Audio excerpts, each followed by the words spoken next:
menos de Panavalo. Parece que sí. Bueno,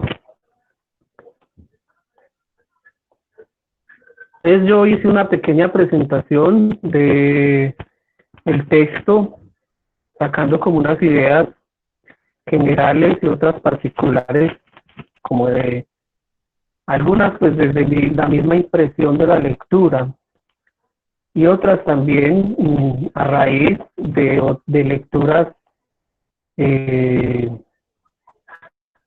que he realizado pues también en torno al erotismo, ¿cierto? Entonces, pues la propuesta mía es que yo inicialmente pues les hago la presentación del libro también para algunos que no lo leyeron, ¿cierto? No tuvieron tiempo de pronto de leerlo. Entonces, para ellos y para ustedes también, hacer la presentación del libro. Y acto seguido, no, mejor no.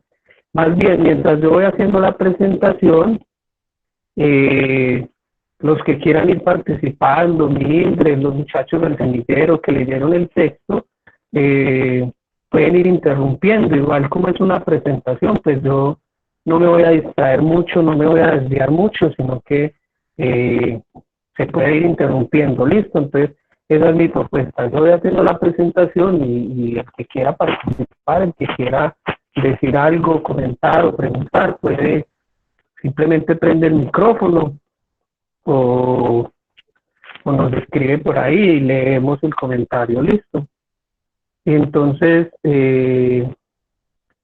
esta es pues la presentación, la agonía de Eros y la decepción del desencanto. Eh, bueno, esto es un fragmento del prólogo de Alain Badiou. Eh, él hace el prólogo de la segunda edición de este texto y dice: lo que Byung-Chul Han atestigua vigorosamente en este libro es que el amor entendido en el sentido fuerte de una larga tradición que una larga tradición histórica le otorga está amenazado, tal vez muerto, o en todo caso bastante enfermo. Agonía del Eros es justamente el título que el autor da a su libro. Esto es pues parte del prólogo, como les decía, que hace Alain Badiou. Algo sobre el autor. Para los que no lo conocen, Byung-Chul Han es un surcoreano, nació en Seúl en 1959, muy reservado en asuntos personales, eh, ni siquiera da la fecha de nacimiento. Después de estudiar metalurgia en su país, viajó a Alemania, donde se decidió por la filosofía. Es muy gracioso, en una entrevista él dijo que él tuvo que engañar a los papás para poder irse a estudiar a Alemania, porque él dice ser una persona muy romántica y entonces él quería estudiar literatura alemana. Pero cuando llegó a Alemania no sabía prácticamente nada del alemán, y para estudiar literatura pues hay que leer mucho y muy rápido, entonces optó por la filosofía, que le permitía leer despacio, con su poco alemán. Se especializó en literatura alemana y teología, es doctor en filosofía, trabaja en la Universidad de las Artes de Berlín. Su trabajo principal gira en torno a la crítica a la sociedad de la transparencia. Es un término pues bastante conocido. Y la sociedad del cansancio, que así llama él a la sociedad neoliberal, que sume a los hombres en un eterno cansancio, a los trabajadores. Más adelante veremos pues puntualmente qué relación tiene esto con su propuesta de la muerte de Eros.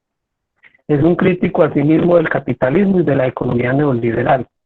Y la imagen que aparece allí es una imagen de lo que él llama el enjambre, ¿sí? Una serie de personas que están desordenadas, agrupadas como un enjambre. Él dice que el enjambre es muy ruidoso y no permite la concentración y el silencio, y que así vivimos actualmente ante la cantidad de información que nos llega. Han ha escrito 16 libros, todos relativamente cortos. Su escritura es sencilla y empática, aunque no por eso deja de ser profundamente reflexivo, y hay allí la referencia a 4 libros, todos muy buenos. De estos 4 libros, para mí el más chévere pues de leer, el más interesante, es La expulsión de lo distinto, pero cada uno tiene como su toque, ¿cierto? Su importancia: la sociedad de la transparencia, la sociedad del cansancio, la agonía de Eros, entre otros, pues. Kant se muestra pues públicamente, o ha confesado públicamente, su profunda antipatía por el capitalismo, sobre todo frente al capitalismo digital, y su resistencia política se resume en que no tiene smartphone, no hace turismo, solo escucha música analógica, no trata a sus estudiantes como clientes, y dedica tiempo a cultivar su jardín. Y ahí lo vemos pues en estas fotos, una serie de fotografías que le hicieron para una exposición. El contenido del libro que pues vamos a ver, que voy a hacer una corta presentación, es este. Tiene 7 capítulos muy cortos. El primero de ellos es Melancolía. En él hace referencia a una película homónima, No Poder Poder. Sí, allí hace una relectura de la filosofía política de Foucault y de Hegel. La mera vida, donde ya hace una referencia más precisa sobre el erotismo en Georges Bataille.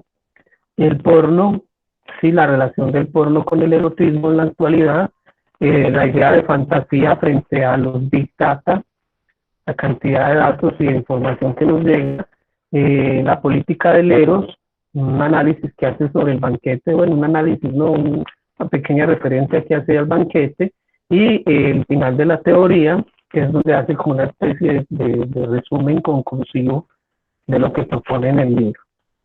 Entonces veamos la primera parte, Melancolía.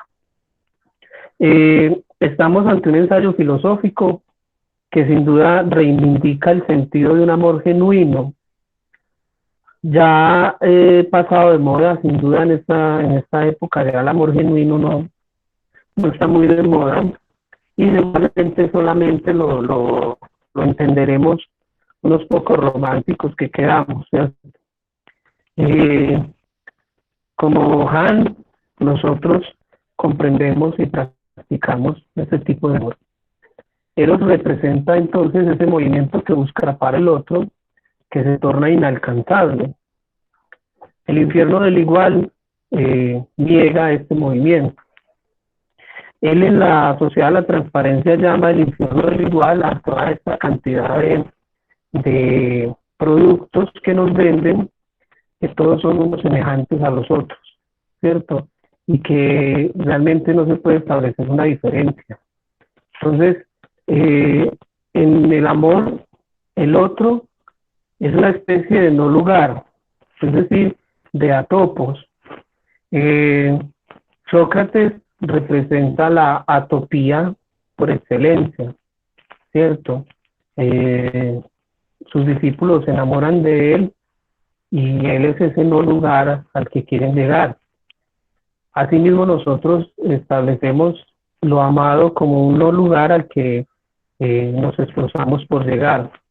La sociedad de consumo elimina esa alteridad atópica, porque nos coloca todo al alcance de las manos. Nada es imposible en esta sociedad. Esas ideas del tú puedes, que se proponen actualmente, no permiten que exista un atopos, es decir, un no lugar, algo inalcanzable por lo cual luchar. parece que todo puede ser posible. Y cuando no podemos alcanzarlo, entonces en esta sociedad del cansancio y del rendimiento, eh, es culpa nuestra. Prácticamente todo se nos da, todo se nos pone ahí, y si no lo hacemos, pues es nuestra culpa. Eh, eh, Quizás parecido a esta visión optimista del encierro que estamos viviendo, en el que todos dicen, si usted no sale de esta cuarentena sin haberse leído un libro, sin haber aprendido a tocar un instrumento, sin producir, lograr, alcanzar, tú puedes madrugar a las 5 de la mañana, hacer deporte, y entonces le colocan el, el asesor ahí, a través de la cámara, para que usted tenga una motivación y lo haga. Entonces tú puedes, es la sociedad del cansancio que él habla. Y entonces no hay una alteridad, se pierde el otro en esta sociedad de consumo.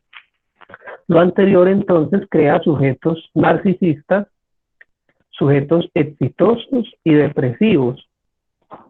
En la medida en que yo alcanzo, yo logro, ¿cierto? Yo soy una persona exitosa delante de la sociedad, pero depresivos en la medida en que tarde que temprano nos vamos dando cuenta que lo importante está en otro lado, ¿cierto?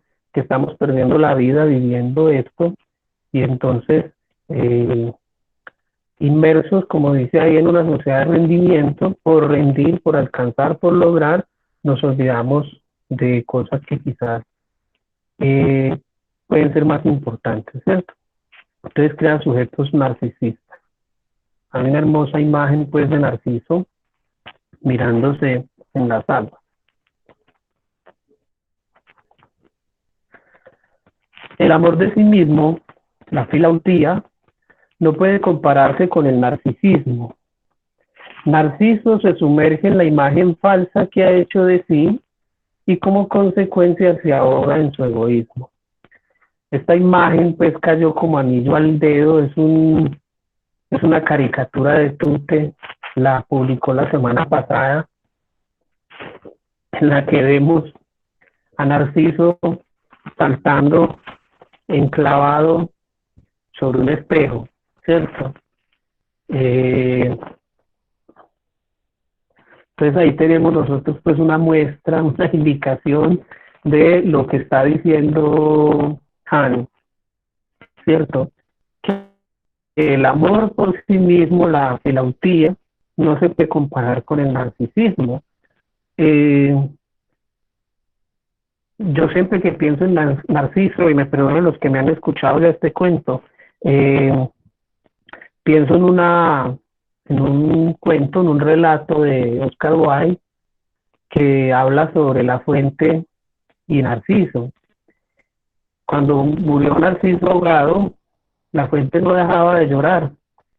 Y entonces un junco le preguntó, le dijo, así de harto amabas a Narciso que no puedes parar de llorar. Y la fuente le contestó, no era tanto mi amor por él, sino que cuando Narciso se asomaba a mirarse en mis aguas, yo me veía en sus ojos reflejada.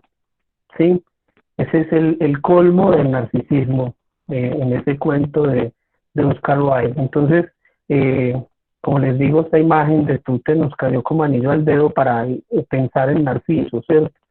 Narciso que se sumerge en la imagen falsa que se ha hecho de él y por lo tanto muere ahogado en su egoísmo.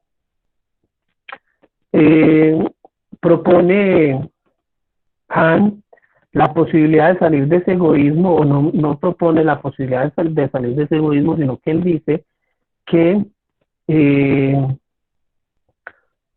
una forma de salvarnos de ese narcisismo en el que estamos cayendo es a través del apocalipsis.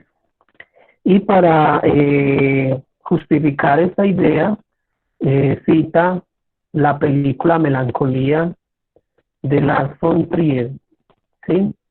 En ella vemos cómo la historia de Justin, no les voy a hacer spoiler, el que se la quiera ver, pues yo no se la voy a contar, pero entonces Justin, la protagonista, eh, ante la posibilidad o ante la posibilidad, no, es un hecho que un planeta se va a estrellar contra la Tierra y entonces, en ese contexto, ella deja su egoísmo, deja su narcisismo y entrega su vida, eh, se entrega a sí misma, digámoslo así, en el amor mmm, por el otro, ¿sí? Y ese otro pues está representado en su hijo. Entonces, el que quiera pues revisar la película, vérsela y todo lo demás, es una película interesante pues que cita aquí perdón, para mostrarnos cómo solo un apocalipsis podría salvarnos del narcisismo, ¿sí? Ese despertar ante la muerte, ¿sí? Ante no solo la muerte posible, sino la muerte evidente, como es el caso de un apocalipsis.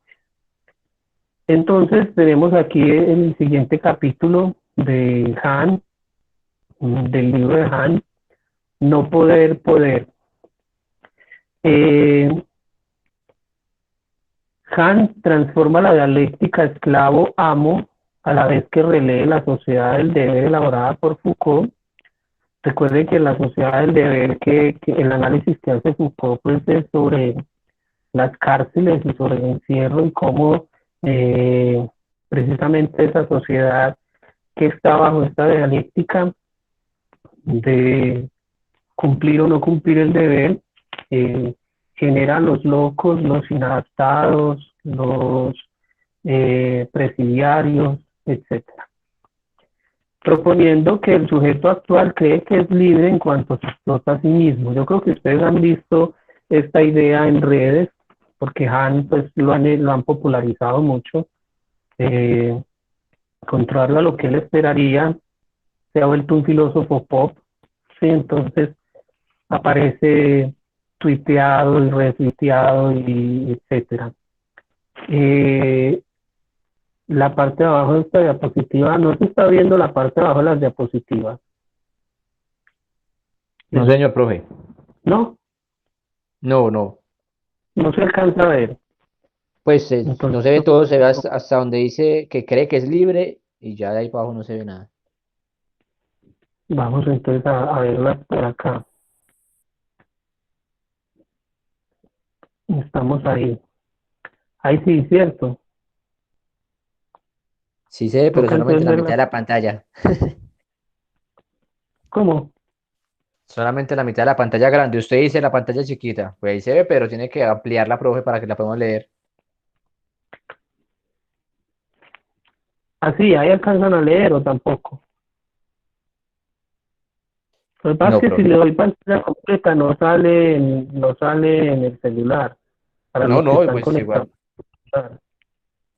No, igual siga pues con la exposición. Listo, sigamos. Gracias, Jordi.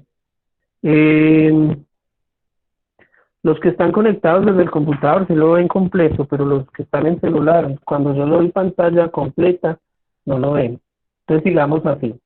Entonces les estaba diciendo que entonces propone que el sujeto actual cree que es libre en cuanto se explota a sí mismo, ¿sí? Es una idea que es muy repetida y muy retuiteada.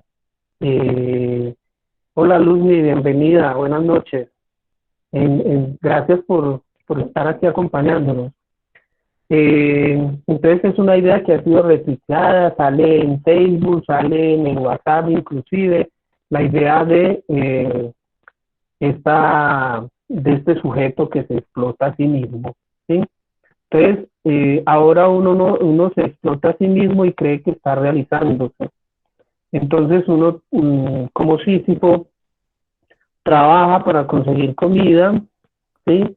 Come para tener fuerzas para ir a trabajar. Y cuando despierta de ese ciclo, ya es demasiado tarde.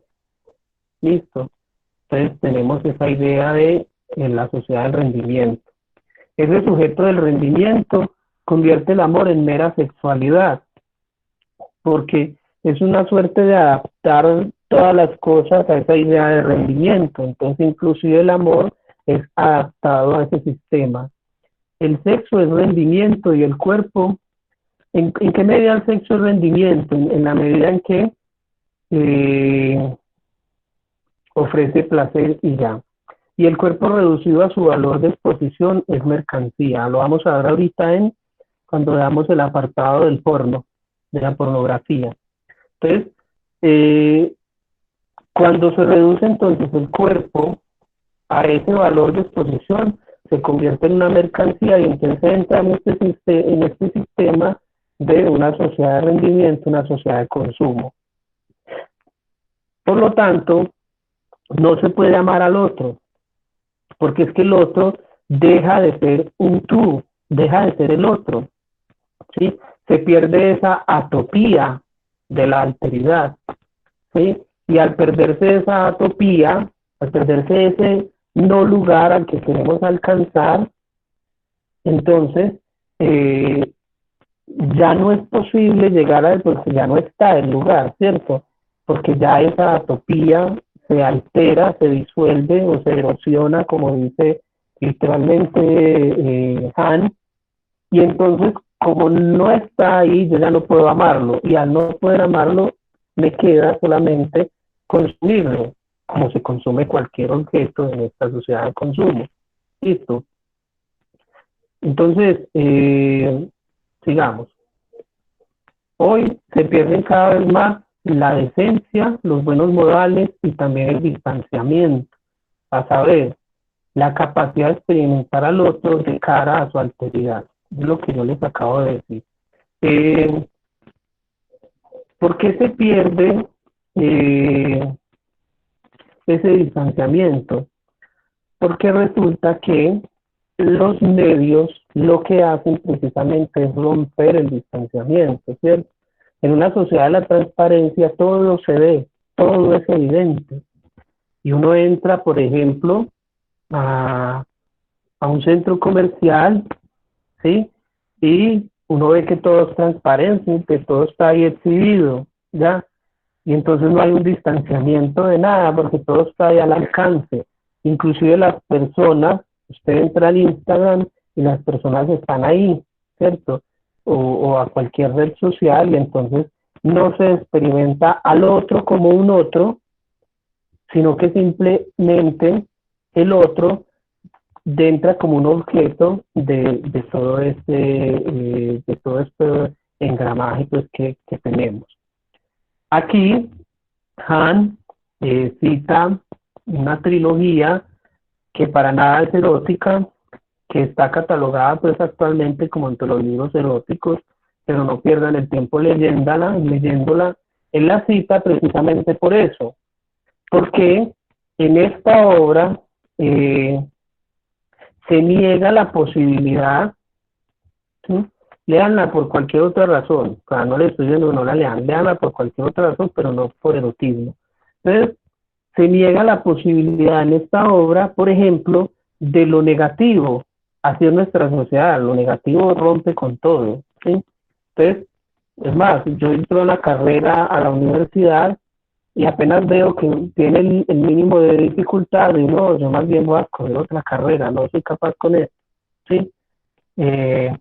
Entonces, en esta novela también, en esta trilogía, se rompe con la negatividad, tanto así que el protagonista le dice a la chica que tiene que estar bañadita siempre, que tiene que oler a perfume y todo para que puedan tener sus encuentros furtivos, ¿sí?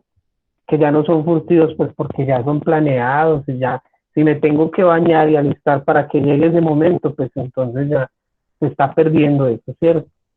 Y la transgresión son dos elementos fundamentales para que exista el erotismo, la negatividad y la transgresión, ¿sí? Entonces, en esta sociedad del rendimiento, así como en las 50 sombras de Grey, nosotros vamos a encontrarnos con esa necesidad de la no negatividad, ¿sí? Y de evitar la transgresión. Entonces, todo está ordenado en esta sociedad de rendimiento, ¿sí? Y es tan importante el confort que el solo hecho de pensar en que no existe ese confort y que yo tengo que salir de esa zona hacia de pronto algo que me cueste, entonces a partir de ahí en esta sociedad lo que se busca precisamente es evitar eso. ¿Listo? Jordi.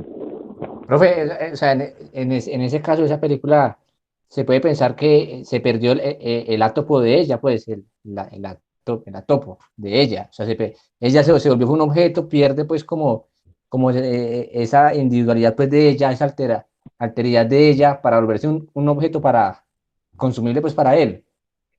Sí, sí, eso es lo que sucede. Ella se vuelve un objeto para él y entonces él moldea ese objeto para que le sea placentero. Por eso él le dice a ella de qué manera tiene que vestirse, tiene que bañarse, qué loción usar, prácticamente todo lo que a él le gusta. Entonces se pierde la atopía de ella y se vuelve un objeto de consumo para él. Esa sería la lógica de esa película leída desde Han, ¿sí?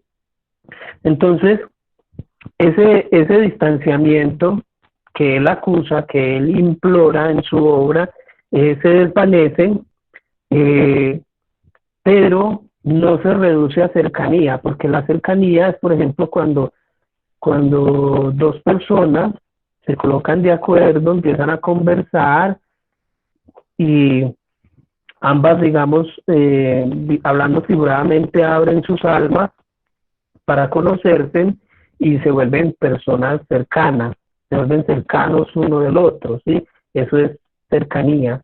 Pero en el caso de lo que propone Han, es una falta de distancia, ¿sí? Las redes sociales permiten esa falta de distancia, porque a uno lo rastrean por ahí y le cogen el celular, el número del celular, perdón, le escriben por el chat de Facebook, le escriben por el Instagram, y hemos visto los escándalos que han habido porque de pronto no utilizan las palabras y los términos adecuados para referirse a las personas, pero no son adecuados los términos es porque no existe la cercanía, ¿cierto?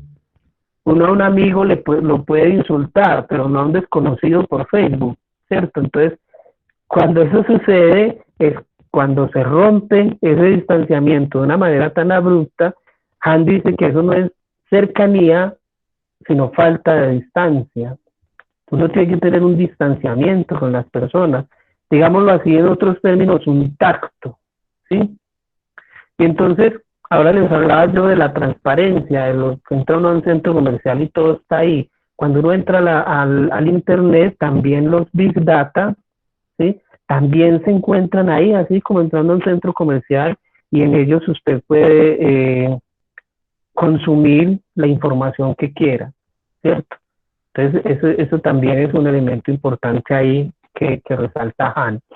Aquí tenemos, eh, siguiendo con la lectura de 50 sombras de Grey y hablando precisamente sobre esa idea de pulcritud, de lo pulido, de lo limpio, de lo que al protagonista le gusta y en lo que quiere convertir a la muchacha.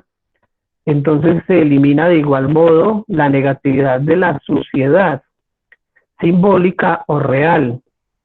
Me imagino que todos reconocen no al actor, sino al personaje que está representando, ¿cierto? El Marqués de Sade, en, un, en una fiesta caminando sobre la mesa, ¿sí? La representación exacta del horror en el erotismo de Sade, ¿cierto? Eh, Uno ahí puede ver pues precisamente eso que está señalando Han, que le falta al supuesto erotismo, al pseudoerotismo de 50 sombras, y es esa parte de la suciedad, ya sea simbólica o no. Por ejemplo, más adelante Han cita un apartado de Sade en el que consumían heces fecales de una manera sentían placer al hacerlo, ¿cierto?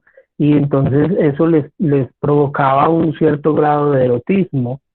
Y dice Sade que eso es una desacralización del acto, pues, como tal, porque lo está trasladando de un eh, contexto simplemente biológico a otro contexto en el que me va a provocar a mí un disfrute, ¿sí? Y un goce erótico. Entonces, esa suciedad, sea eh, simbólica o real, hace parte también del erotismo. Siguiendo con esta lectura, entonces Han mm, nos empieza a hablar pues de lo pulido. Aquí se hace referencia y en otros lugares también eh, a un libro también de Han que se llama La salvación de lo bello, ¿sí? Este libro comienza haciendo una referencia a Jeff Koons, eh, es la escultura que estamos viendo ahí, eso no es un perrito de globos, sino que es una escultura de, de Jeff Koons, es hiperrealismo y como vimos, es pulida, es lisa, es brillante, como nuestra sociedad, la sociedad de la transparencia. Entonces, la difícil configuración del instante fugitivo, el futuro como acontecimiento del amor por su capacidad de sorpresa, eso hace parte pues del erotismo, de la carga erótica la que estamos defendiendo pues con Han, ¿sí? Ese, ese, ese futuro en cuanto inalcanzable, porque el presente no nos deja llegar a él, ¿sí? Asimismo, el amor es un acontecimiento por venir, ¿sí? Entonces, lo pulido, lo liso, lo hermoso y todos los demás atributos que le damos a lo bello en la actualidad y que Han desarrolla en su libro La salvación de lo bello. Entonces, reina un presente total que suprime precisamente el instante. Cuando reina el presente, el instante desaparece en cuanto a acontecimiento, porque el presente se reduce al trabajo, al rendimiento y al consumo. Y entonces en ese orden de ideas desaparece, se suprime el instante, por un lado.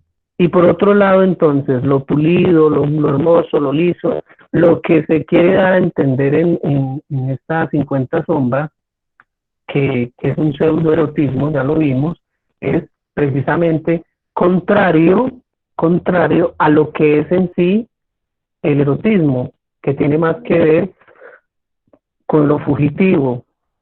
Sí, ahorita hablamos de la topos, aquí hablamos del instante como algo fugitivo, algo que cuando lo vamos a atrapar se va. Listo. Eh, Hay una figura muy hermosa que utiliza Han, que es la caricia, citando a Levinas. ¿Sí? Y entonces dice, la caricia es un juego con algo que se escapa. ¿Sí? Eh,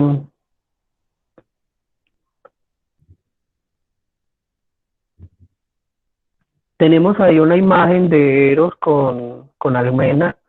Yo me imagino que todos recuerdan la escena de Hércules, la película El nacimiento de la leyenda, cuando cuando Zeus eh, entra al tálamo de Anfitrión y Almena y la entusiasma, la entusiasma y entonces en ese momento llega Anfitrión y busca el personaje en cuestión, pero resulta que Almena aparentemente está sola, no está sola, fue Zeus el que la entusiasmó en ese momento, ¿sí? Entonces, ese es el juego de la caricia, ¿sí? El juego de la caricia, algo que, como dice la siguiente diapositiva, eh, pasa muy cerca, es una metáfora tremenda, porque pasa muy cerca, ¿sí? Pero no lo toca, ¿sí? Está ahí a punto, pero no lo toca porque pasa muy cerca. Eso es una caricia. Entonces, eh, así el otro resulta inalcanzable para el amor, ¿cierto? Por eso precisamente es amor. Platón en el banquete dice que el amor es hijo de la pobreza, precisamente por eso, porque es una constante búsqueda. Así el conocimiento, como vamos a ver al final, el conocimiento también es una constante búsqueda, ¿sí? Es falta de algo y buscamos y buscamos y buscamos, pero no llegamos. Entonces es como una caricia, rozamos, pero no tocamos. Estamos ahí al contacto, pero no lo cogemos. ¿Listo? Porque resulta siempre inalcanzable, ausente, como veíamos ahora, resulta futuro en cuanto al instante, o más precisamente, amado. ¿Listo? Luego el siguiente capítulo es la mera vida. ¿Listo? Aquí sí hay una referencia pues muy precisa a Bataille, ¿cierto? En cuanto a que Bataille pues propone, vamos a ver más adelante, la idea de soberanía, contrario a lo que llama Han la mera vida, ¿sí? Entonces, la locura y el exceso en el erotismo es importante, o sea, es necesario. Y cita él a esta escena de Adonis y se me va el nombre del jabalí, ¿sí? Ahí tenemos una escultura, Adonis el jabalí, y el jabalí, en el que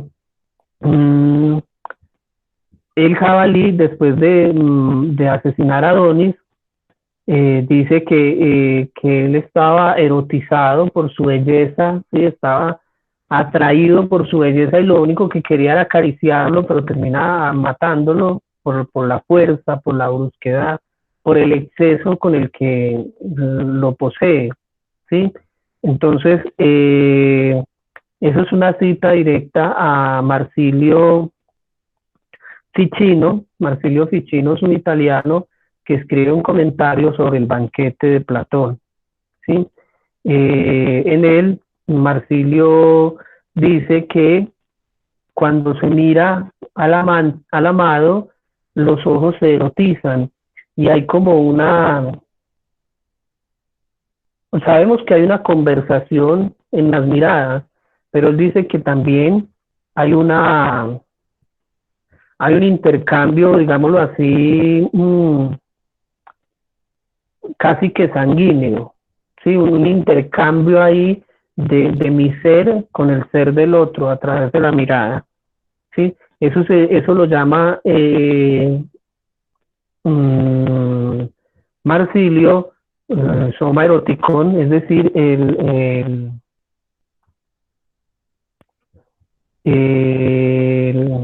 soma eroticón, es decir, el ojo erotizado. ¿Listo? Ahí Mildred nos acota que ese libro es bellísimo, sí, es una cosa hermosa. El libro de Marsilio es, léanselo, ¿sí? Yo creo tenerlo por ahí en PDF, podría compartirlo en algún momento, listo, léanselo que es muy bueno, ¿sí? Entonces él hace referencia a esos ojos erotizados y piensen por ejemplo ustedes cuando dos personas que no pueden estar juntas pero se sienten atraídas, se miran, todo alrededor entra como en un estado de inmersión, como en un stand-by, ¿cierto? Parece que todo desapareciera y solo quedan las miradas de ellos dos, ¿sí?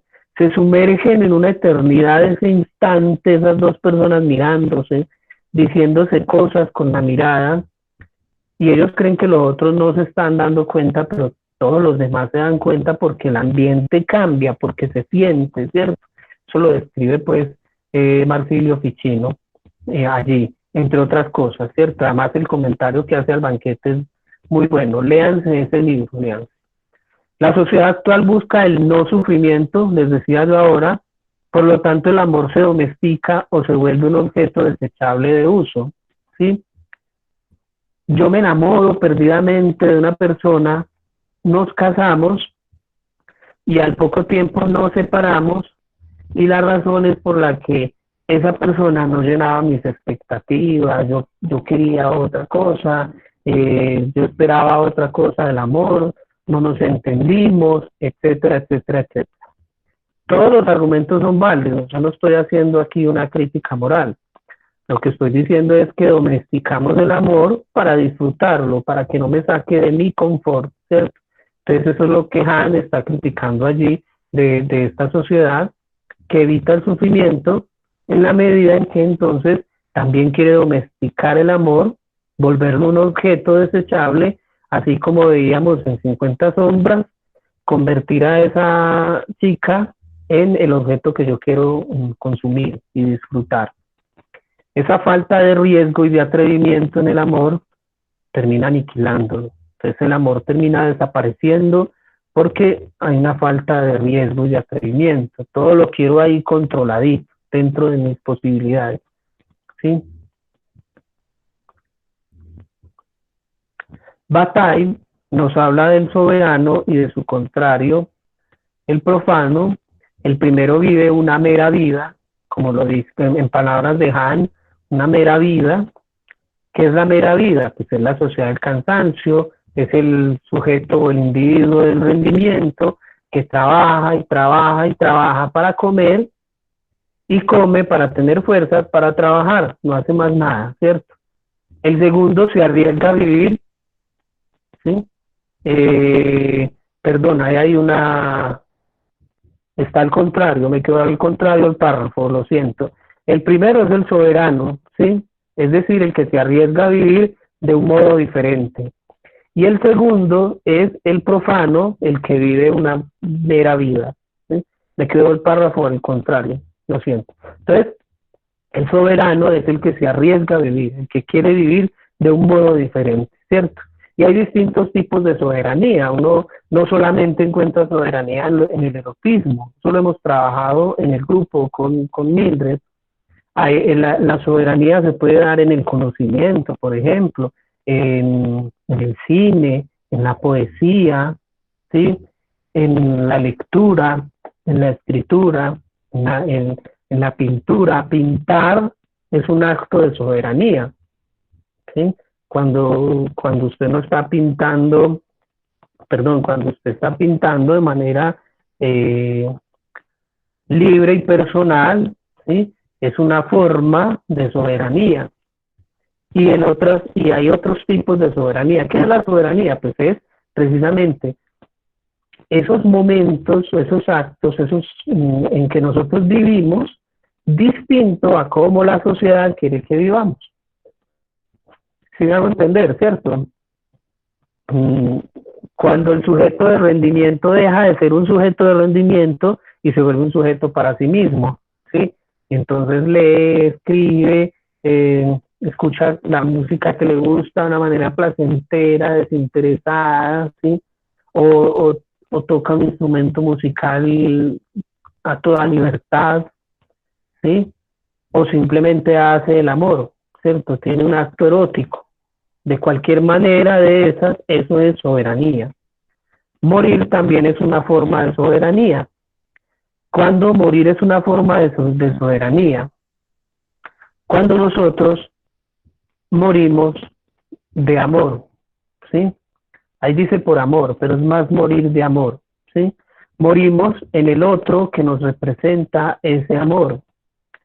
Quien vive la mera vida no puede concluirse, no muere porque no tiene un propósito, no logra nada. Eso en un libro de Byung-Chul Han que se llama El aroma del tiempo, él precisamente habla de ese no lograr, de ese no alcanzar. No concluye, no es capaz de concluir porque no tiene un propósito. Si tuviera un propósito, pues llega a él y concluye. Pero como no tiene ese propósito, no puede concluir, ¿cierto? En el aroma del tiempo. Entonces, Asimismo, el que vive la mera vida no puede morir, como el pobre Sísifo, ¿sí? Que hace una actividad inútil, constante, permanente, condenado por Zeus, pero hasta ahí, no pasa de eso. Listo. El poder de Eros implica una impotencia en la que yo, en lugar de afirmarme, me pierdo en el otro o para el otro, que me alienta de nuevo. ¿Sí? Yo no sé si ustedes reconozcan la imagen de esta película, Más allá de los sueños. Esta semana la estuve viendo, pues de casualidad me puse a ver esta película y noté algo supremamente erótico al final de la película, cuando, cuando el personaje de Robbie Williams, Chris Evans, creo que se llama, desciende al infierno para rescatar a su esposa que se suicidó. ¿Sí? No les voy a hacer un spoiler de toda la película porque algunos de pronto no la conocen.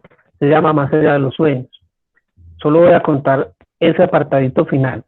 Entonces él baja al infierno por ella y él intenta de mil maneras que ella lo reconozca para salvarla. Y ella no lo reconoce. Pero cuando él está a punto de hundirse en el infierno, es como un estado de locura, de olvido de sí mismo. Cuando está en el momento exacto de entrar ahí, en ese trance, ella lo salva. Ahí está la frase de Byung-Chul Han. Eros implica una impotencia en la que yo, en lugar de afirmarme, me pierdo en el otro o para el otro, ¿sí? Y ese otro en el que yo me pierdo cuando Chris está a punto de desaparecer, de enloquecerse en el infierno, cuando está a punto de perderse, tratando de salvarla a ella lo alienta de nuevo y lo rescata, ¿sí? Él va a salvarla y termina siendo salvado. Esa es la idea de Han, pues, en términos mmm, más figurados, pues, a partir de la película. Entonces, en ese sentido, entran estas palabras que tengo yo ahí divididas, de morarse, también son extraídas del libro El aroma del tiempo.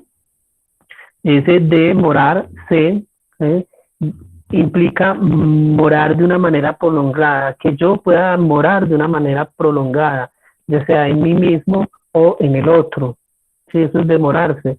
Cuando usted se queda viendo una obra de arte, una pintura, una escultura, y se demora, significa que está morando en ella, como que lo atrapa de tal manera que usted entra en ese mundo de la pintura o de lo que lo haga demorar, ¿sí? Es lo mismo que detenerse, ¿sí? Eso lo tiene a usted, ¿sí? Detenerse, lo tiene a usted, ¿listo? Y no lo suelta, por eso se demora. Y lo mismo pasa con el amor. Enamorarse es envolverse, dejarse envolver o envolver al otro, ¿sí? Para demorarlo, para detenerlo, para retenerlo en otros términos. ¿Listo? Entonces, sigamos aquí en la diapositiva. Bataille cita Han. Bataille comienza su erótica con la frase: podemos decir que del erotismo, que es la afirmación de la vida, hasta en la muerte. ¿Sí? Para los que ya les he contado este cuento, vuelvo y repito, qué pena, me disculpan, hay gente que no lo ha escuchado en mis labios, El Ruiseñor y la Rosa. ¿Sí? En El Ruiseñor y la Rosa, Oscar Wilde cuenta la historia de un ruiseñor que se enamora del rosal, ¿sí? Y entonces ese amor es tan profundo que él es capaz de sacrificar su vida para que el rosal dé una rosa roja, en una época donde no es posible que hayan rosas rojas. Y entonces el ruiseñor canta toda la noche mientras el rosal le clava una espina en el corazón. y a medida que la espina se va clavando, el ruiseñor canta más emocionado y más emocionado, hasta que el ruiseñor pierde la vida, y cuando el ruiseñor pierde la vida, nace la rosa. El erotismo es la afirmación de la vida hasta en la muerte. De esa manera, a través de ese cuento, es que yo entiendo la frase de George Bataille, que, eh, que inclusive en esa figura tan extraña, tan incomprensible como es la muerte, nosotros ahí encontramos el erotismo como una afirmación de la vida, ¿sí? Y recuerden que también en otros contextos se relaciona el orgasmo con una pequeña muerte, ¿sí? De hecho, hay poesía, sobre todo poesía francesa, sobre la petite mort, la pequeña muerte. ¿Listo?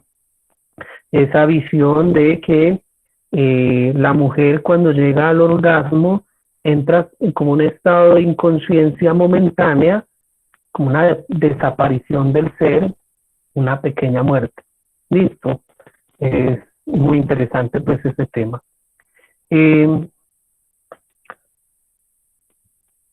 Entonces, Bataille en su teoría habla sobre la discontinuidad, ¿sí?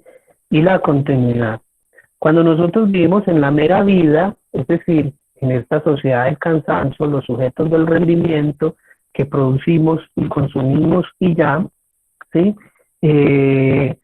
La forma de disolver esa mera vida es a través del erotismo, ¿sí? De lo erótico. Entonces, va a hacer la relación ahí entre lo discontinuo y la continuidad del ser, ¿cierto? Lo discontinuo es en esto que vivimos, en esta mera vida, y la continuidad del ser se llega a través de lo erótico, del acto erótico. Como la continuidad del ser del ruiseñor, que a través de su sangre le da color a la rosa y así le transmite ese amor al rosal. ¿Listo?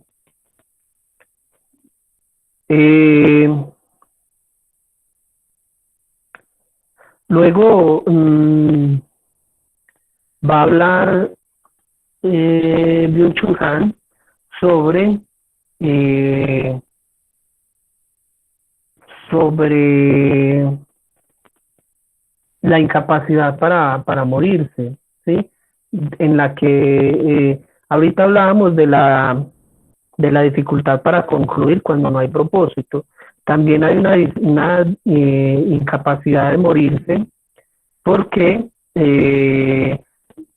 porque estamos demasiado vivos, ¿sí? Entonces, ¿y qué es estar demasiado vivo? Pues es estar sometidos a esta sociedad del rendimiento, a esta vida que vivimos en la que está solo hecha para producir y consumir, ¿sí? Entonces, esa dialéctica de producto-consumo nos somete a una incapacidad para morirnos. Y habla de este barco, que es el barco, el holandés se llama, que es un barco que lleva no muertos, ¿sí?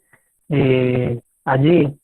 Y esos, los fantasmas o las personas que van en este barco, esos seres, no pueden morir, no tienen la capacidad para morir. Entonces, viven eternamente, pero la eternidad tiene un costo, ¿sí? Y es la juventud. Entonces, este barco es llevado a la deriva por el mar, ¿sí? Y los que lo habitan, los que viajan en él, no tienen la capacidad de morir. Entonces, así viven las personas que están sumergidas en la sociedad del rendimiento, ¿sí?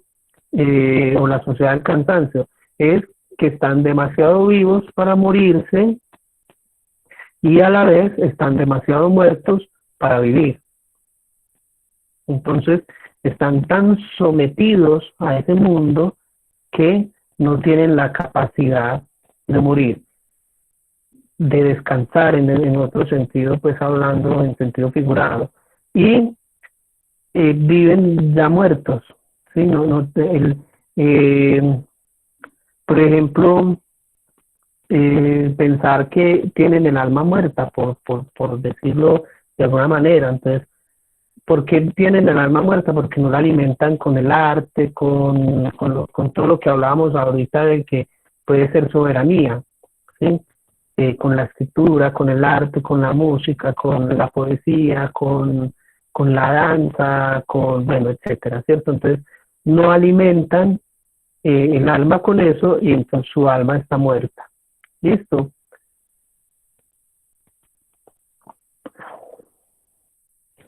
Eh, Tenemos el siguiente capítulo, un capítulo sobre el porno que tiene aquí Han, ¿sí? Han propone una paradoja frente al porno, diciendo que lo obsceno no es el exceso de sexo, sino la falta de este, ¿sí?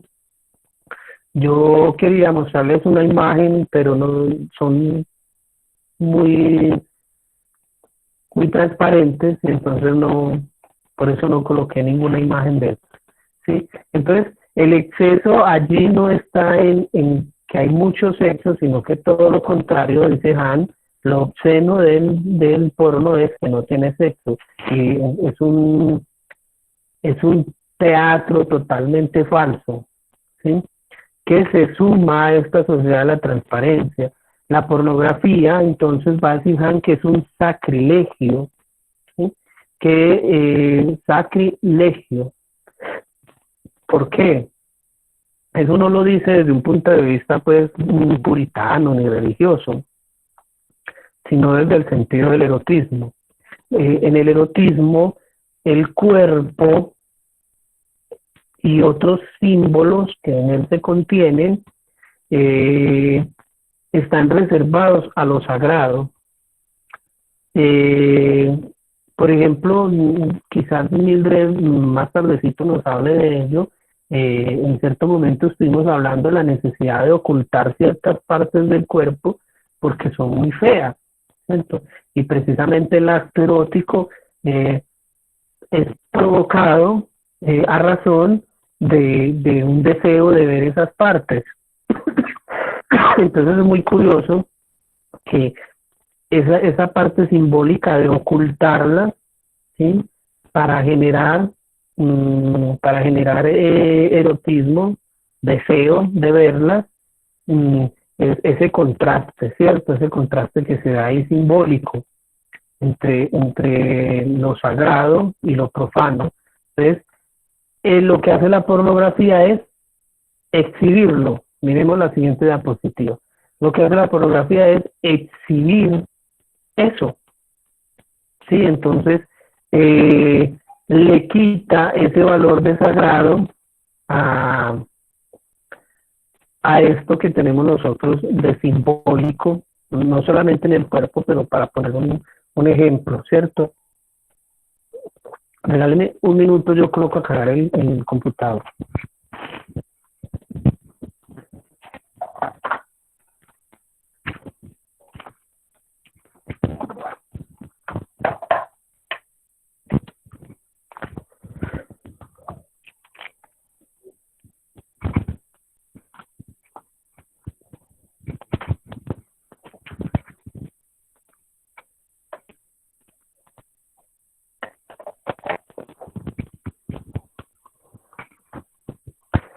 Bueno, entonces, sigamos.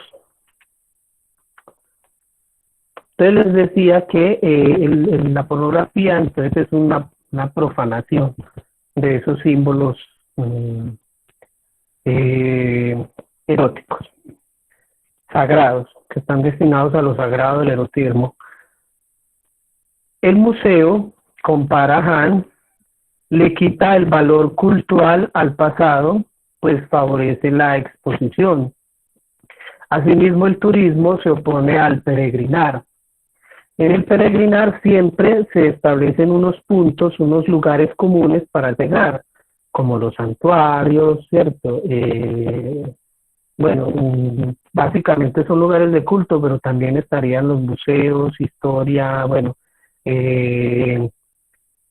ruinas, se vuelven como lugares de peregrinación.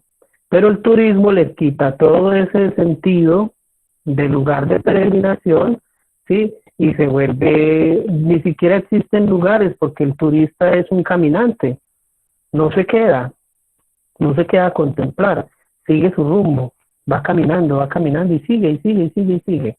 Listo. La desnudez transparente de la pornografía le quita el misterio al cuerpo, lo que yo les decía ahora, ¿sí? Porque lo exhibe inclusive esas partes que hemos hablado con Mildred en el semillero, esas partes que aumentan el erotismo precisamente porque hay una cierta necesidad de mantenerlas ocultas. En la pornografía no, ahí todo es transparente, todo se ve, ¿sí? Además hay otro punto clave en este asunto de la información y la relación de toda esta información que nos llega con la pornografía, y es el tema del instante. El instante se reduce a un momento irracional que nosotros llamamos clic, ¿cierto? Le damos clic, un me gusta, y hasta ahí llega ese tema, listo. Con eso se cierra, digamos, ese apartado. Entonces,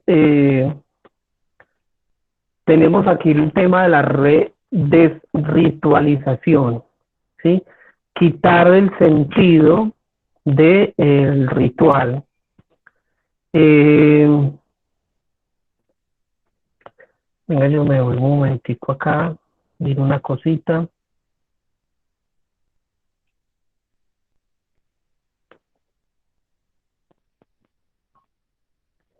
Sí, entonces le quita el sentido de lo ritual. Y dice, la desritualización del amor, su profanación, desemboca en el porno. Sin ritual no hay fiesta, es decir, no hay erotismo, ¿ya? Recuerden que la fiesta también es un elemento indispensable para el erotismo. La fiesta como ese momento sin tiempo, ese momento atemporal de disfrute. Tenemos ahí el cuadro de El banquete de las castañas.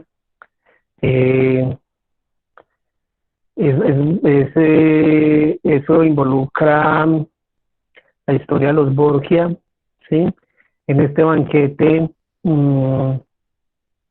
contratan a unas prostitutas y ellas se suben desnudas a la mesa con las manos atadas atrás, y la idea es que recojan unas castañas que hay sobre la mesa con la boca. Entonces imagínense el nivel erótico y el nivel de deseo que podrían producir con la dificultad que eso exigía para agacharse y recoger las castañas, ¿sí? Y están desnudas. Entonces más o menos está ahí recreado en la imagen con todas las dificultades que puede tener pues poder recrear una escena como la que les estoy describiendo, ¿sí? Hay que leerla para sentir realmente qué es lo que está sucediendo allí. ¿Listo? Entonces, sin ritual no hay fiesta. El desnudo se vuelve entonces simplemente un acto pornográfico, porque exhibe, no le quita todo el sentido del ritual. ¿Listo? Tenemos entonces el capítulo de la fantasía. La fantasía es algo necesario para el erotismo, ¿sí? En el nivel de que hablábamos ahora, de que hay partes ocultas del cuerpo, también en la fantasía hay partes ocultas del otro que yo no conozco, y eso es lo que me permite a mí fantasear sobre esa persona. ¿Listo? Una cosa es fantasía y otra cosa es imaginación. La imaginación puede ser perjudicial, porque si yo me imagino al otro más de lo que puede dar, entonces me voy a decepcionar. Por eso se llega a la desilusión, ¿sí? O a lo que yo llamo en esta corta introducción el desencanto. ¿Listo? Dice Han, la alta definición de la información no deja nada indefinido. Quiere definirlo todo. Por eso ahí está la imagen de los Big Data. La fantasía, en cambio, habita en un espacio indefinido. ¿Listo? Esa falta de definición a la que me lleva la fantasía es la que me permite a mí, sí, precisamente, recrear cosas en el otro, detalles en el otro. ¿Listo? La imaginación no, la imaginación puede convertirse más bien en un enemigo. El desencanto actual frente a la posibilidad del amor no tiene su base en la sobreestimación del otro, ¿sí? Fruto de la fantasía, sino en la cantidad desmedida que tenemos de información, ¿sí? La necesidad de esconder, ¿cierto? De tapar, de ocultar, de no mostrarle todo al otro, que el otro no se muestre plenamente para que haya un deseo de conocer esa otra parte, ¿cierto? Ahí cita a Flaubert, ¿sí? Flaubert hace todo su relato, toda su historia de Madame, se me olvidó el título de la obra. Bovary, profe. Boba, Bovary. gracias. Entonces, hace todo su relato y justamente oculta esos momentos en los que los dos enamorados se encuentran, ¿sí? Nos deja ¿cómo se dice? Nos deja con la duda, nos deja sí, y nos deja recreando lo que pueda estar pasando allí, ¿ya? Entonces, precisamente ese quitar o cortar o ocultar es a lo que nos llama el erotismo, ¿cierto?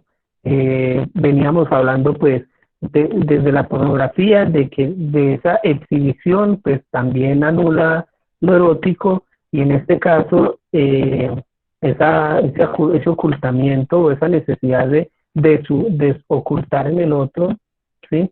De descubrir, entonces ese deseo precisamente es lo que aumenta el erotismo. ¿Listo?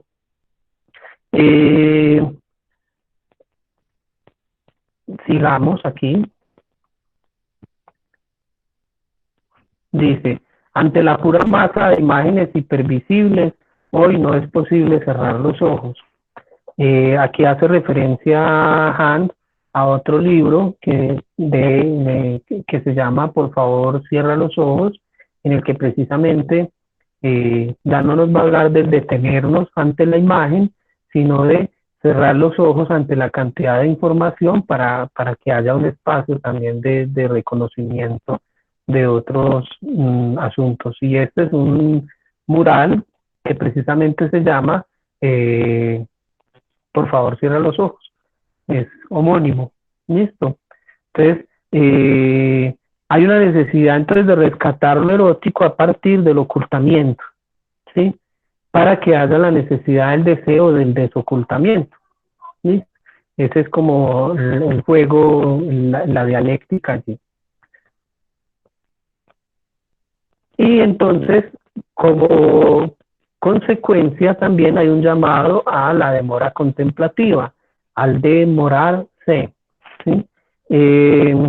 Nosotros en filosofía sabemos que la contemplación tiene que ver con el theorein, ¿cierto? Con el ver, con el ver, con el observar contemplativamente.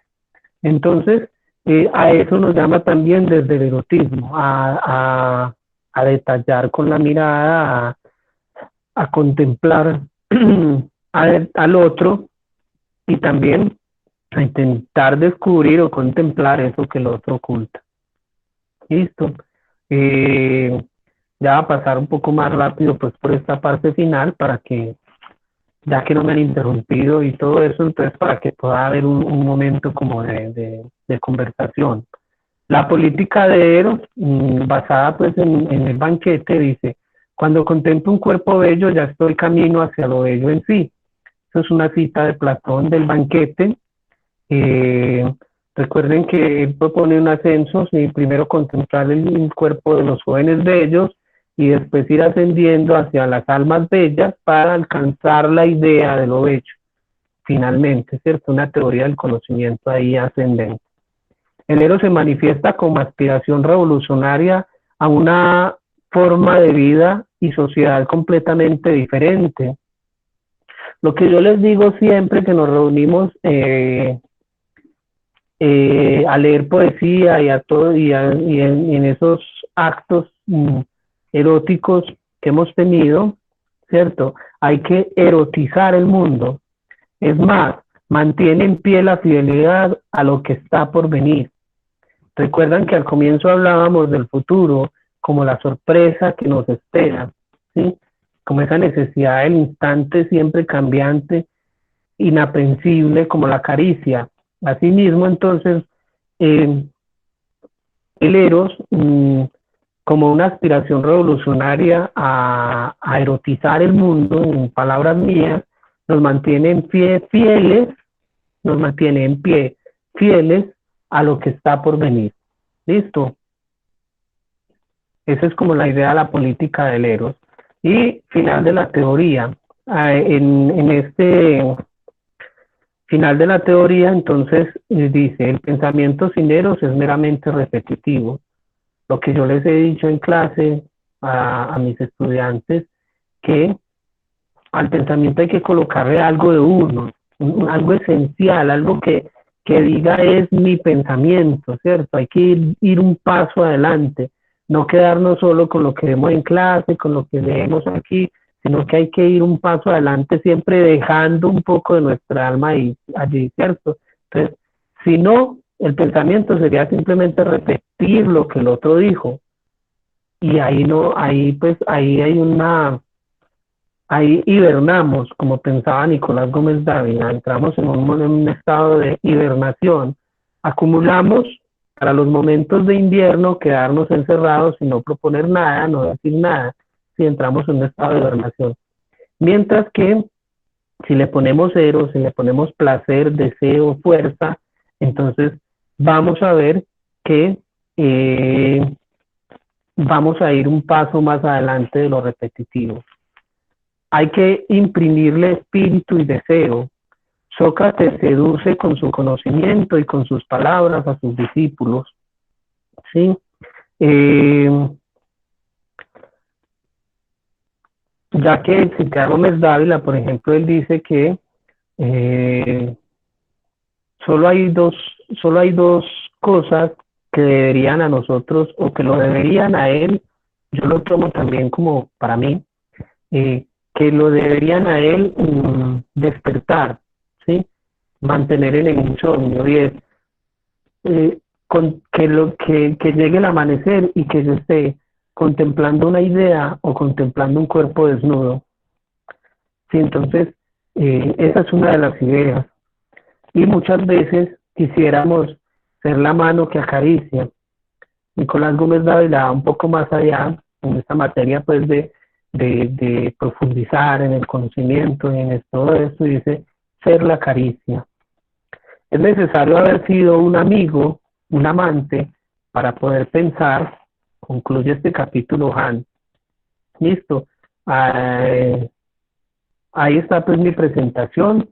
Ahora sí entremos pues al conversatorio, a escucharnos, a leernos. Ya aquí es pues la oportunidad de ustedes y mía de que conversemos sobre el libro.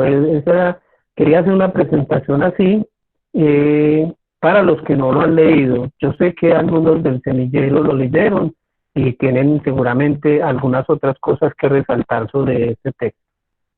Entonces, los escucho, los escuchamos.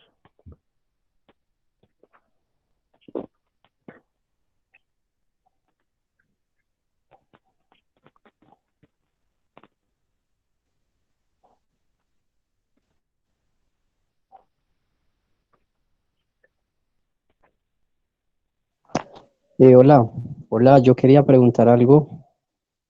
¿Se me Sí, oye? Sí, yo quería saber qué papel tiene como el tema de la reciprocidad en cuanto al erotismo. Pues, ¿qué opiniones hay? El papel de la reciprocidad en el erotismo. Sí, ¿Me puede ampliar un poquito la pregunta, Jesús? bueno, digamos que la pornografía eh, limita la imaginación, la fantasía, porque exhibe lo que se oculta. La reciprocidad como que evita pues también ese tipo de como las tensiones, digamos, los amores imposibles se codician un poco más, va como por ese camino. Listo, listo, listo. Pues desde el libro, desde este texto de Han, él en los primeros capítulos establece pues el tema del narcisismo y de ese egoísmo pues exagerado de algunas personas. Ese egoísmo precisamente coarta o limita la reciprocidad de la que usted está hablando, ¿cierto? El encuentro con el otro y la necesidad de que haya una respuesta, ¿cierto? Aunque sea desfavorable. El hecho de que sea un amor imposible o un desengaño no le quita al erotismo, ¿sí? De hecho, históricamente uno puede rastrear en la literatura y en muchas artes que antes esos amores imposibles o esos desengaños generan más erotismo que los amores posibles, ¿sí? Entonces, en ese sentido, hablándolo en los términos pues que quisiera hacerme entender, por ejemplo, cuando una persona está cansada de una relación y se busca un amante, esos encuentros furtivos y toda esa parte del ocultamiento y del engaño que es sumamente erótico, ¿cierto? Entonces, en ese sentido, la parte de la reciprocidad, por ejemplo, al inicio del texto, cuando él está hablando del narcisismo, precisamente cierra toda posibilidad de que sea recíproco, ¿sí? Recíproco, aunque sea una negación o un desengaño, ¿sí? Anula eso porque la persona está encerrada en sí misma, ¿sí? No se puede abrir, la persona narcisista no se abre al otro y por lo tanto, entonces no habría esa reciprocidad de la que usted está preguntando. No sé si le contesté en la línea, en el Sí, sentido que usted preguntó. sí, muchas gracias. Listo, Jesús. Y no sé si los compañeros que leyeron pues quieran comentar algo sobre el asunto o quieran decir algo más. Profe, yo tengo una pregunta, ¿se me escucha bien? Sí, María del Mar. Mm, la persona que rechaza o que no corresponde a un amor también experimenta un erotismo. Esa pregunta está como compleja. Yo pensaría que no, el que experimenta el erotismo es el desengañado, ¿sí me entiende? Eh, en dos sentidos. En un sentido, en que se puede abandonar a su suerte, ¿cierto? Y renunciar definitivamente a la posibilidad. O en otro sentido, en que busque una segunda estrategia o una tercera o estrategias infinitas para llegar a conquistar el corazón del otro. El otro ahí sí que se vuelve ese inalcanzable, ese atopos, ¿sí? Ese no lugar al que yo quiero llegar, cuando el otro me dice que no, ¿sí? Eh, de hecho, a mí no me gusta mucho la música de Arjona y yo sé que a muchos de ustedes tampoco, pero hay una canción de Arjona que dice, dime que no y me tendrás pensando todo el día en ti, ¿sí? Eh, no recuerdo bien, buscando una estrategia o algo así para un sí, ¿cierto? Entonces, la experiencia erótica de al que le dicen que no es supremamente profunda, ¿sí? En la medida en que se puede abandonar a su suerte, ¿cierto? O en que puede buscar una alternativa para encontrar ese sí que espera. Listo, María del Mar. La persona que niega, yo creería que no, se perdió precisamente de, de ese erotismo al que lo invitaban. Pienso yo, no sé qué dirán los otros.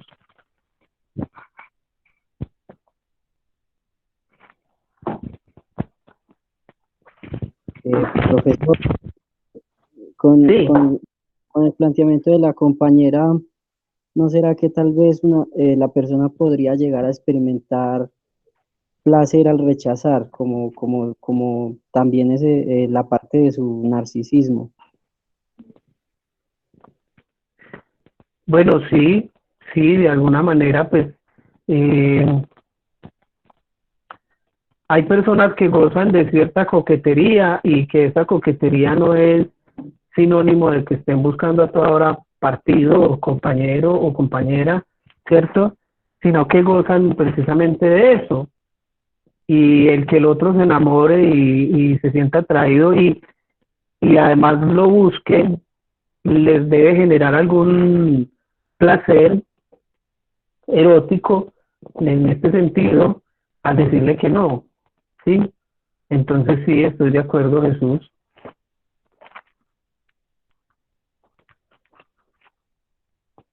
Daniela pregunta por aquí, dice, con respecto al erotismo en tanto a la simultaneidad, ¿existe, se da entre iguales? Daniela, amplíeme un poquito la pregunta. Yo podría entender ese entre iguales si lo hacemos desde la lectura, por ejemplo, del banquete. En el banquete se relata la historia de las almas gemelas. Esos iguales podrían ser dos almas gemelas. Hacia ese sentido usted lo está preguntando. Ah, que sí, hacia el tema de las almas gemelas, sí. Y máxime en Han, que, que Han precisamente lo que está defendiendo es un amor, una idea de amor genuino, de erotismo genuino, ¿sí? Eh, en el que uno podría tener algunas diferencias, algunos distanciamientos, pero es lo que busca precisamente es ese amor genuino, ese amor que sin duda se puede desligar de, de la propuesta platónica en el banquete, ¿cierto? Entonces sí, Profe, perdón, pero entonces para que se dé ese amor genuino tiene que haber, pues no sé si se habla de algunas condiciones específicas o no sé, cómo decir, entre comillas, una norma. no, yo creo que no podría haber norma porque precisamente de eso se trata el erotismo, de la transgresión. O si Ajá. existiera norma, la clave estaría en transgredirla. Ah, bueno, muchas gracias. Dale. Pregunta Snyder, Luis Snyder. Es el Snyder que yo conozco. Bienvenido, hombre. Qué bueno que esté por acá conectado, hermano. Me alegra mucho. ¿Y por qué esa transgresión de la ley genera un erotismo? Entonces, sin transgresión no hay erotismo. La pregunta hace más referencia a Bataille. Ayúdenme ahí, los muchachos del semillero. Ayúdenme pues contestando esta pregunta. De lo que hemos discutido sobre Bataille. Pregunta Snyder que por qué esa transgresión de la ley genera un erotismo. Y si el hecho de que sin transgresión entonces no puede existir el erotismo. Pregunta Snyder, a ver quién me ayuda ahí con ese tema de los muchachos del grupo de erotismo, si alguno se atreve.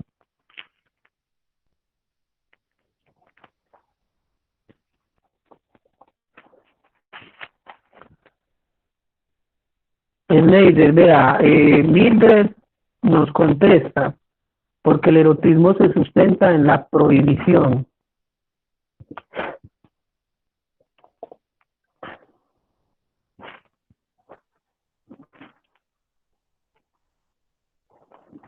Hay una frase que a mí me gusta mucho y que dice: el amor transgrede lo que el hombre restringe, ¿sí? La teoría del erotismo de George Bataille precisamente se rastrea o se sigue desde su teoría de la religión, ¿sí? Y la religión es la que establece, la que instaura unos estatutos, digámoslo así, prohibitivos, ¿sí? Entonces,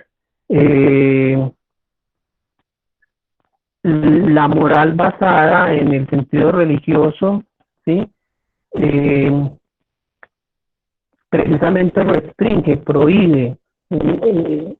Entonces el erotismo precisamente es romper con esa prohibición. Listo, Snyder, como dice allí Mildred, efectivamente sin transgresión no hay erotismo, ¿sí? Y para redondear, pues ahí Mildred nos dice: la moral no se extingue con la transgresión, sino que se la sustenta. Oscar Wilde decía: la mejor manera para vencer la tentación es caer en ella.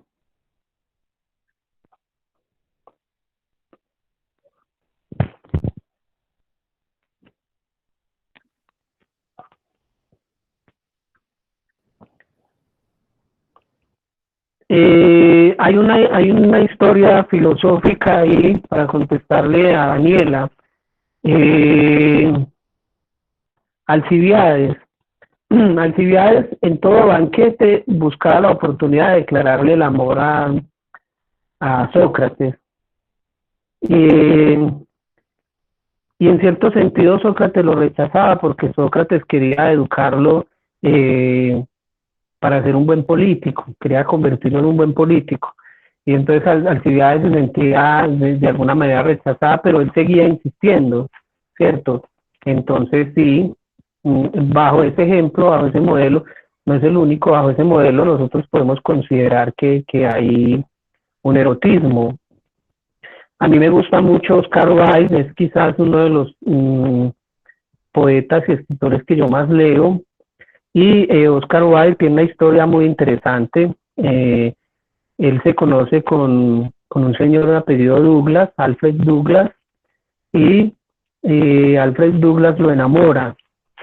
Y Oscar se enamora perdidamente, absolutamente, profundamente de Douglas, a pesar de que Oscar Wilde tiene esposa y tiene 2 hijos. Y el papá de Douglas lo lleva a juicio y a Oscar Wilde lo condenan a trabajos pesados y todo lo demás. Y este señor Douglas se olvida de él, lo deja por allá abandonado, ¿sí? Y aún así Oscar Wilde sigue enamorado de él a pesar del rechazo, a pesar del abandono, a pesar del sufrimiento de la cárcel, a pesar de todo eso. Y lo que él escribe desde ese distanciamiento es hermoso. Eso es, hay un texto que se llama De Profundis, que toca el tema del amor de Oscar Wilde por Douglas, y hay otro que se llama Balada de la cárcel de Reading, que es una balada larguísima que escribe Oscar Wilde, le escribe Oscar Wilde a Douglas, ¿sí? Entonces, a partir de ahí también ahí se genera un erotismo muy demasiado profundo, porque ese sí toca los nervios de la humanidad ante esa negación y ante ese abandono. Listo. Respecto a la pregunta de María del Mar, sí, lo horroroso, les decía ahora en Sade, se convierte en algo erótico, María del Mar, en el Marqués de Sade. Sin embargo, Byung-Chul Han no es muy amante no es muy amante de ese punto así respecto al horroroso y al dolor y eso. Pero, sin embargo, en el Marqués de Sade sí se puede rastrear María del Mar.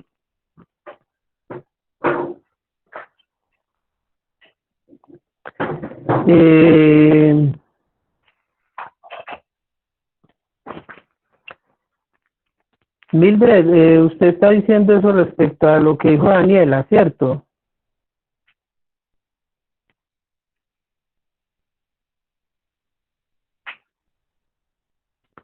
Ah, sí, sí.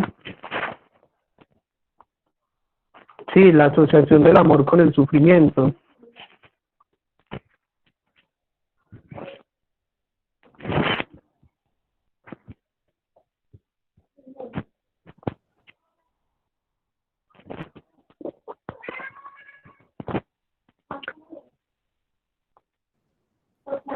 Pablo, ¿cómo está? Bien, Pues cuénteme. digamos que de acuerdo a lo que usted expuso, encuentro muchos paralelos con Levinas, ¿no? ¿Cierto? Por ejemplo, en totalidad infinito el hombre hace exactamente de que esa pérdida del otro, o exactamente esa pérdida de la sensibilidad, se dio en la modernidad, y en este caso la filosofía, en la medida en que se impuso la razón como medio pues para tener una vida, no sé, verdadera, fortuita y mucho más veraz, digámoslo así, ¿cierto? Entonces, y él dice, pues, llega a decir que hasta gran parte, pues, de esta pérdida se debe, por ejemplo, a una ética del deber, más que del amor, ¿cierto? O de la alteridad.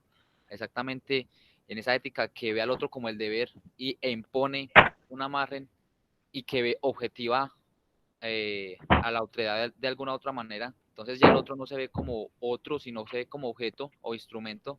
Pero te dice también que eso va mucho del tipo de ética que hemos mantenido, ¿cierto? En este caso, por ejemplo, hablamos de una ética del deber al que es más una instauración que solamente un compromiso que nace pues, o que nazca pues en esa vista. Entonces, digamos que de la propuesta última que yo siento que Levinas hace, no en todo el libro, sino en un apartado que habla del rostro, dice que digamos que eso se puede cambiar en la medida en que ya no entendamos la sensibilidad como una acumulación de datos, ¿cierto? O sí, de datos de información, sino que hay que entender la sensibilidad más bien como también desde el deseo, propiamente desde el gozo, que es la única forma de volver a reactivar ese amor por el otro, sin ya no verlo como un enemigo, ni tampoco como un instrumento, sino como alguien que es igual a yo, pero completamente individual. No sé usted qué piensa de eso. Héctor, pues yo la verdad no he leído a Levinas, por un lado, y por otro, mira que una parte de la pregunta, yo no sé si a todos les pasó, no se la escuché, pero en cierto sentido, siguiendo pues la lectura que hacemos desde Han, me parece que si se reduce ese tema a la ética del deber, sí hay una instrumentalización del otro. Entonces, habiendo esa instrumentalización del otro, el otro deja de ser otro, se vuelve un instrumento, o lo que hablamos ahorita, algo de consumo, un medio de consumo, ¿sí? Entonces, me parece que sí, dejaría de ser el tú que tanto implora Han, ¿cierto? Entonces dejaría por lo mismo se pierde la alteridad y por lo tanto en el mismo sentido en que se pierde la alteridad, el otro deja de ser un atopos, un lugar al que quiero alcanzar. Listo, Héctor. Pero qué pena, lo que pasa es que por un lado no he leído mucho Levinas y por otro no alcancé a escuchar parte de la pregunta. Listo. Aquí pregunta nuevamente Daniela que si la intensidad con la que se experimenta el erotismo también depende de la reciprocidad. ¿Qué dicen los compañeros del semillero? No los he escuchado.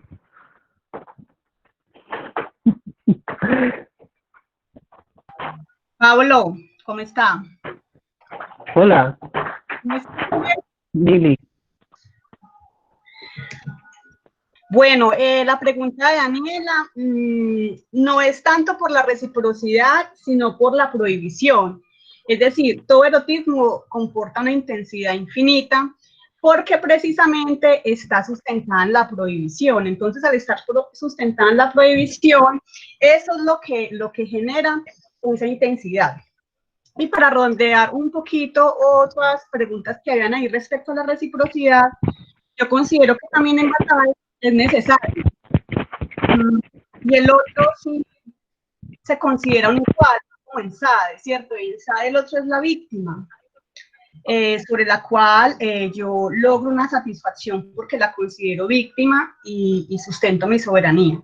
En el caso de Bataille es distinto y creo que en este autor también porque se requiere la reciprocidad. De hecho, no hay reciprocidad con un narcisista, ni siquiera recíproco consigo mismo. Entonces, el asunto es ese, Daniela. No es que hayan reglas, la regla es que eso fluya, ¿no? Es el asunto de que nos conectamos sin forzar nada, sino que eso surge, ¿no? Surge muy bello, por eso es tan bello el amor y por eso es tan bella la erótica, porque no necesitas forzar ninguna situación, sino que eso aparece, ¿no? Y ese es también su misterio y su grandeza y su soberanía. Porque si nosotros, si eso tuviera reglas, estaría bajo nuestro dominio. Entonces, imagínate qué terrible. Pero sí se requiere la reciprocidad y de hecho es la reciprocidad la que permite esa experiencia de la soberanía. Cuando estamos en la actividad sexual, por ejemplo, en la actividad erótica, que genera obviamente placer, por eso le hice ahora un poco la pregunta a Pablo, porque, bueno, ¿será que todo lo que está asociado con el placer es necesariamente erótico? Porque en pornografía hay placer, pero no hay erotismo. Entonces, ese es el asunto, es el gran misterio que se establece ahí. Y la pregunta del otro compañero, pues efectivamente sin transgresión no hay erotismo, pero no hay erotismo sin moralidad, y es precisamente porque se instaura en el territorio de lo maldito, en el territorio de lo prohibido, en el territorio del mal. Entonces, para poder entender el fenómeno erótico como tal, hay que entender que hace parte del hecho de que nosotros en el momento de la actividad erótica, lo que hacemos es resquebrajar, no eliminar, toda esa serie de interdicciones y prohibiciones que se han impuesto. Y entonces, ¿qué sucede? Por eso es un momento el erotismo, ¿no? Es un momento del presente que no logramos perpetuar y nos deja en la más completa soledad, en la más completa tristeza. Por eso la actividad erótica es una actividad de la experiencia más profunda de la soledad, ¿no? ¿Por qué la soledad? Porque cuando volvemos nuevamente al mundo profano, como ya lo explicó Pablo, a la vida ordinaria, a la mera vida, entonces nos damos cuenta, ¿cierto?, de nuestra condición nefasta, ¿no? que hemos sido expulsados del paraíso, ¿no? En otros términos, el paraíso es, hemos sido expulsados del presente y es la condición que la sociedad impone. Era solamente eso, Pablo. Muchas gracias.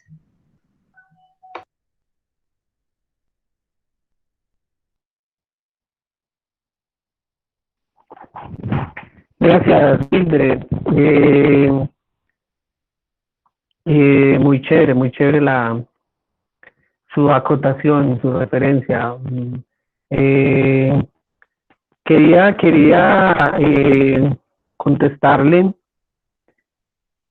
No, me parece que con lo que dijo Mildred ya hay una contestación pues a la Luzmila, ¿sí?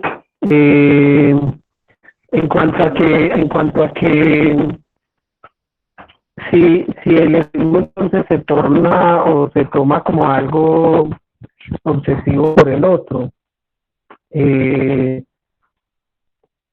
que sea algo obsesivo, sino que lo que sucede allí con respecto al erotismo es precisamente como hay se parte de una transgresión, se parte de un acceso a eso sagrado, ¿sí? Entonces, precisamente se vuelve un deseo, ¿sí?, como, como, no sé cómo, no sabría cómo explicarle ese punto. Yo pienso que lo obsesivo cae más bien en el punto de vista desde el narcisista, que tiene que ser como yo quiero y moldea al otro como un objeto. Ese objeto de deseo lo moldea a su antojo, ¿sí?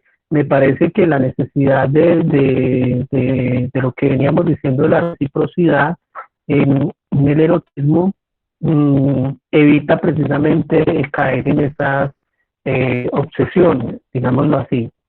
No sé si así le contesté como amigo. Vea, Luzmila. Sin embargo, voy a pensar mejor el argumento. Dice Santiago, se sabe que el agonizar del Eros se debe a la sociedad transparente donde la figura del otro es mercantil. Empero Han, en las partes finales nos muestra un Eros no el otro, sino en otras figuras. Un amor en el sentido literario, pero este amor es imposible que escape al consumo. ¿Cómo sería? Santiago, totalmente. El amor en el sentido literario, el amor por el conocimiento, el amor en el arte, me parece a mí que, contrario a lo que usted está preguntando, lo que está usted afirmando, se escapa del consumo. No sé cómo entra la lógica del consumo de producto y consumo, o esa lógica del rendimiento, la literatura o el arte. A mí me parece que sigue escapándose, sigue siendo el erotismo de la literatura, el erotismo del conocimiento, se sigue saliendo de esa dialéctica que plantea Han, me parece a mí. No sé los otros que también leyeron el texto que piensen.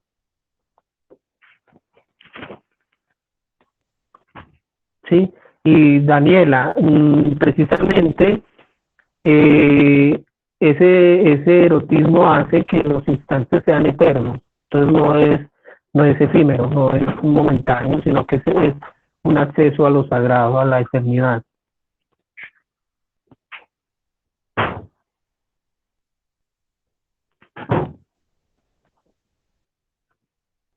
Y en cuanto a lo que dice Mildred, es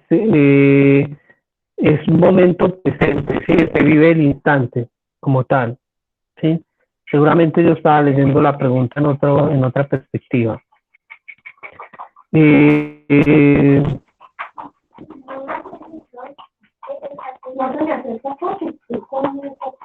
Listo, Luzmi, pues espero haber sido un poquito claro ahí con la respuesta. Y no sé si Santiago quiera remoldear la pregunta o decir otra cosa. Pero a mí me parece que ese erotismo de la literatura y del arte en general se sigue escapando a esa lógica de la sociedad del cansancio o los sujetos del rendimiento. Profesor. Profesor. Sí. Sí, es que el compañero hablaba del consumo y del erotismo. Y en cuanto al tema de la literatura y bueno, etcétera, se ve como un patrón y es la estandarización de muchas cosas que son basura. Por ejemplo, en la música, en la misma literatura, en el sexo. Eso no le quita cierto valor al erotismo.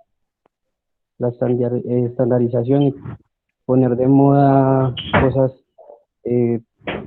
inclusive la comida, porque ya no hay un esfuerzo como en satisfacer la necesidad, sino en vender un producto y que el ciclo productivo pues como que se cumpla. Gracias, Jesús. Eso es lo que dice Han como el infierno de lo igual, ¿sí? Esa literatura que usted dice ahí, el arte y en general, que usted llama ahí basura, es el infierno del igual. Es que nos venden como arte lo que no es arte, nos venden como música lo que no es música. Entonces, a eso Han le otorga el nombre del infierno del igual porque no hay una diferenciación entre esos elementos, ¿sí? Como usted mismo dice, hasta la misma comida se estandariza, ¿sí? Y eso es lo que hace la moda y eso es lo que hace precisamente el Big Data, ¿sí? Venderle a usted de acuerdo a unas intuiciones y de acuerdo a una información, pero ahí no hay ciencia, ahí lo que hay es generar a partir de la intuición misma de la máquina unos productos que se supone usted compraría de acuerdo a un perfil que hacen con los Big Data que recogen suyos.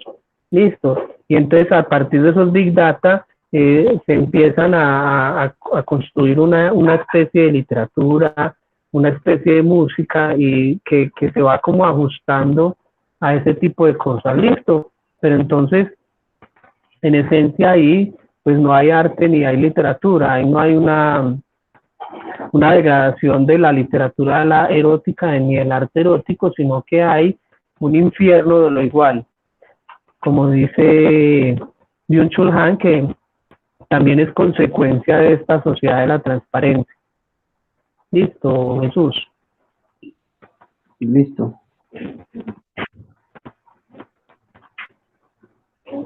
No sé quién más quiera decir algo más.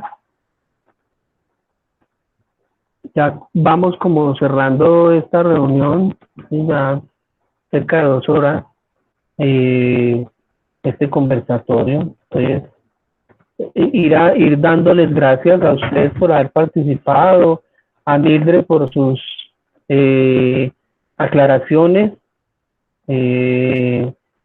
Mildred nos lleva aventajados, ella lleva mucho más tiempo investigando sobre este tema, ha dado ya seminarios y todo sobre el asunto del erotismo, entonces ella de pronto tiene más claros ciertos conceptos. Muchas gracias, Mildred, por acompañarnos siempre.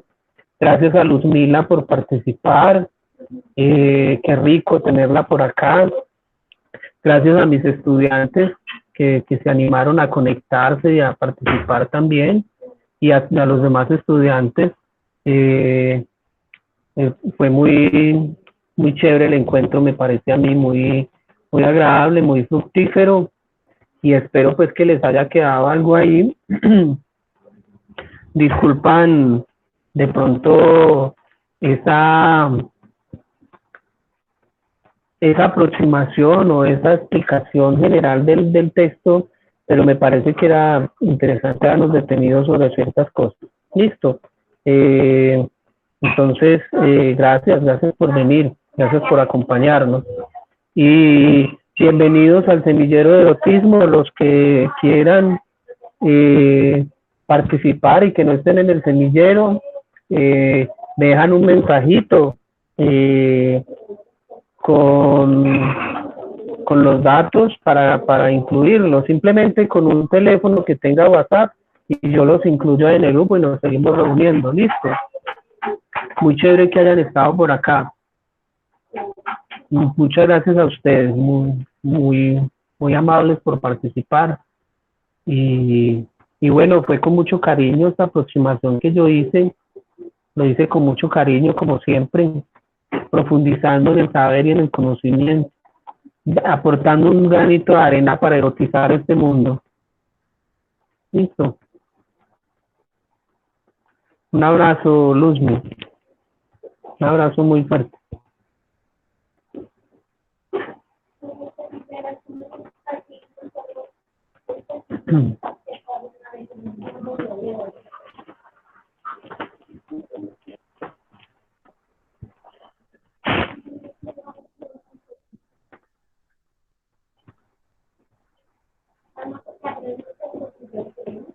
Que no eran